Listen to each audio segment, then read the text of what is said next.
আসসালামু আলাইকুম। MN blog থেকে আমি নাসরিন রহমান আবারও হাজির হয়েছি নতুন একটি ভিডিও নিয়ে। আশা করি বরাবরের মতো আমার আজকের ভিডিও আপনাদের ভালো লাগবে। আজকে দুপুর থেকে ভিডিও করা আরম্ভ করলাম। খাওয়া দাওয়া শেষ হয়ে গিয়েছে, তো আজকে আসলে সারাদিন ভিডিও করা হয়নি, তো ভাবলাম যে একটু ভিডিও করি। তো রোদটা কিন্তু পড়ে যাচ্ছে প্রায় এরকম অবস্থা। তো এই সময় আসলে বারান্দার গাছগুলা অনেক সুন্দর লাগে, তো একটু ভিডিও করলাম আপনাদের সাথে শেয়ার করব বলে। তো খাবার দাবার শেষ, মনে করলাম যে একটু রেস্ট নিব, তারপর ভাবলাম কিছু কাজ করে নিই। সেটা হয়েছে এই যে পটগুলো আমাকে যে ভাবি দিয়েছিল, তো এইগুলা তো আসলে এভাবে গাছ লাগালে ভালো লাগে না, একটু রং করে ডিজাইন করে দিলে দেখতে ভালো লাগবে। তো তার জন্য আমি পটগুলা একটু রং করে নিচ্ছি, শুকানোর পর একটু ডিজাইন করে নেব। বলতে পারেন পুরনো পটগুলাকে নতুন রূপে সাজাবো। তো আমি চাচ্ছি এই যে রঙের পটগুলা কিন্তু খুব হেভি হয়, মানে খুব শক্ত হয় এগুলা। এই যে 5 লিটারের যে আমার গাছগুলা দেখতে পাচ্ছেন, তেলের বোতলের মধ্যে লাগিয়েছি। তো ভাবছি রঙের পট এখন আমার প্রায় 8টার মতো আছে। তো ভাবছি যে সবগুলা রঙের পট একটা বারান্দায় রাখবো, তাহলে দেখতে সুন্দর লাগবে। তো এখন যে গাছগুলা আসলে 5 লিটারের যে ইয়েতে আছে তেলের বোতলের মধ্যে, সেগুলো আসলে যদি উঠিয়ে ফেলি গাছগুলো আবার মারা যেতে পারে। তাই কিছু কিছু গাছ আমি একদম এই কৌটাগুলার মধ্যে সরাসরি ওভাবে ভিতরে ঢুকিয়ে রেখে দিব, মানে এগুলাতে ফিক্সড মাটি দিয়ে লাগাবো না। আর যেগুলা আসলে ভালো আছে টব, সেগুলা আমি এভাবেই রেখে দিব। তো সবগুলা তো আজকে 5টা এরকম রঙের পট রং করেছি। তো 5টাতে তো আসলে একসাথে ডিজাইন করা যাবে না, এত সময় নেই। তো আপাতত আজকে 2টা করতেছি, তো সেটাই আপনাদের সঙ্গে একটু শেয়ার করতেছি। আসলে আমি না তেমন ড্রয়িং পারি না, বা দেখা যায় যে এত আঁকাবুকি করতে পারি না। তো যা পারি সেটাই আপনাদের সঙ্গে শেয়ার করি। তারপরে এই আঁকিবুকির মাঝে আপুরা যখন বলেন যে সুন্দর হয়েছে, তখন আসলে আমার খুব ভালো লাগে। তো তার কৌতূহলেই আসলে শেয়ার করা, আর কিছু না। তা আমি মনে করি যাই পারি আসলে আলহামদুলিল্লাহ, কেননা অনেকে হয়তো এটাও পারে না। তো দেখা যায় যে যেটুকু পারি আপনাদের সঙ্গে শেয়ার করি। কিছু কিছু আপু বলে যে আপু আইডিয়া পাই। হ্যাঁ, অবশ্যই। তো আঁকাবুকার মাঝেও আসলে খারাপ যে হয় তা না, তো সেটার থেকে আইডিয়া নিয়ে অনেকে আবার তৈরি করতে পারে। তো কথা বলতে বলতে আমি কিন্তু ফ্রাই ডিজাইন করে নিচ্ছি, তো নিজের মতো করে যেতটুকু পারতেছি সেটাই আর কি। তো সঙ্গে থাকুন, ভিডিওর শেষ পর্যন্ত অবশ্যই দেখবেন, অনুরোধ রইল।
তো এখানে এই যে আমি 2টা পটই করে নিয়েছি।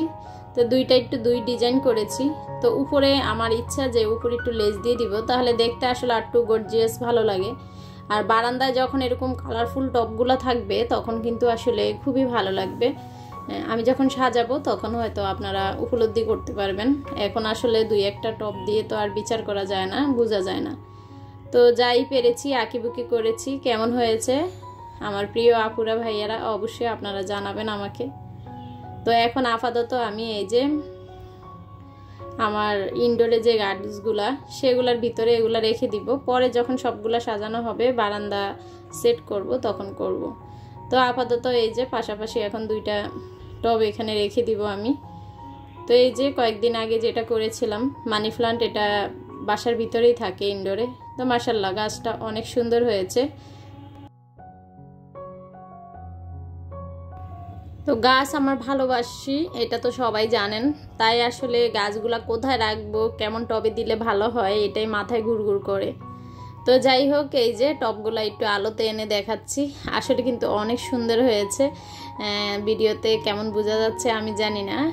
আমার বড় মেয়ে এসে বলতেছে যে হ্যাঁ আম্মু অনেক সুন্দর হয়েছে, তুমি নাকি আর্ট পারো না, এখন তো দেখি ভালোই করতে পারো।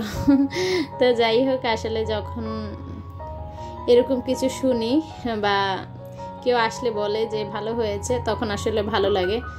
তো এখন আমি বিকালের জন্য কিছু নাস্তা বানাবো। আর এখানে আমি তাল নিয়েছি, তালের সাথে দিয়েছি দুধ আর হয়েছে চিনি, নারকেল। তো এটা আসলে আমার তালটা জাল করা ছিল, সেই তাল দিয়ে বানাচ্ছি। জাল করা তাল আমি আর আপনাদের ভাইয়া ছাড়া কেউ খায় না, তো ভাবছি ওই দিন খাওয়া হয়েছে এখন এটা রয়ে গিয়েছে, এটা দিয়ে একটু পিঠা বানাবো। তো এটার মাঝে আমি দিয়ে দিব 1.5 কাপের মতো চালের গুঁড়া আর 1.5 কাপের মতো ময়দা, আটা যেটা পারেন ইউজ করেন। তো আমি এখানে 1.5 কাপের মতো ময়দা আর 1.5 কাপের মতো দিয়ে দিব চালের গুঁড়া। মানে ডোটা আসলে ঠিক আমরা কেকের ব্যাটার যেভাবে করি এভাবে আমি করার চেষ্টা করতেছি। কেকের মতোই আসলে এটা দিয়ে দিব, তাহলে বিবিখানা যে পিঠাগুলো আছে ঠিক সেটার মতোই হবে। তো সেটাই বানানোর চেষ্টা এই আর কি। তো এখানে আমি ডোটা করে নিচ্ছি, পুরোপুরি আসলে ডিটেলস শেয়ার করি না, সাথে বেকিং পাউডার দিয়েছি। আর এখানে আমি একটু ফুডিং করব, তার জন্য দুধ জাল করতেছি চিনি দিয়ে। এখানে 1 লিটার দুধ, 1.5 লিটার দুধ, আর এটাকে অর্ধেক করে নিব, স্বাদ মতো চিনি ব্যবহার করেছি। তো এই যে আমার ডোটা এরকম হয়েছে প্রায়। আর এখানে আমি যে বলটায় পিঠাটা দিব সেটাতে ঢেলে নিচ্ছি। তো এই পিঠাটাও আমি কেকের মতো পানির মধ্যে দিয়ে দিব, বাফে সিদ্ধ করব এই আর কি। তো যাই হোক পিঠাটা দিয়ে দিচ্ছি আর পাশাপাশি আমি পুডিংটাও দিয়ে দিচ্ছি। তো আমার চ্যানেলে আছে আমি কিভাবে সুন্দর করে পুডিং বানাই। পুডিং খেতে আমার কিন্তু অনেক মজা হয়, আমার ফ্যামিলি সবাই বলে, আপনাদের ভাইয়া বাচ্চারা খুব পছন্দ করে। তো যাই হোক এই যে দুধটাও আমি এখানে জাল করে এখানে আমি ডিম দিয়ে দিয়েছি। তো ডিম দিয়ে তারপর এখানে ক্যারামেলা করেছি, ক্যারামেলাটা আসলে কম হয়ে গিয়েছে। তো এটা যখন আসলে কেক ঢালবো এটা ছড়িয়ে যাবে, সমস্যা নেই। তো এই যে 2 বাটিতে 2টা কেক দিচ্ছি, পুডিং দিচ্ছি আর পিঠাটাও দিচ্ছি। তো একসাথে দিয়ে আর বাচ্চাদের জন্য কিছু পপকর্নও ভেজেছি, ওই দিনও পপকর্ন ভেজেছিলাম, সবাই পছন্দ করেছেন আপনারা যে পপকর্নটা ভাজা খুব সুন্দর হয়েছে। তো যাই হোক এ হয়েছে সন্ধ্যার নাস্তা, আজকে সন্ধ্যার নাস্তাটা। আর সাথে একটু বারান্দা মেকওভার বাকি পুরানো পটগুলাকে সাজিয়েছি। তো এখন এই যে পুডিংটা আমি বল থেকে ছাড়িয়ে নিচ্ছি। এই সময়টা আমি খুব এক্সাইটেড থাকি যে আসলে কেমন হয়েছে। এই যে দেখেন 2টা পুডিংয়ে আসলে অনেক সুন্দর হয়েছে, খেতেও খুব দারুণ হয়েছে। তো এই যে পুডিংগুলা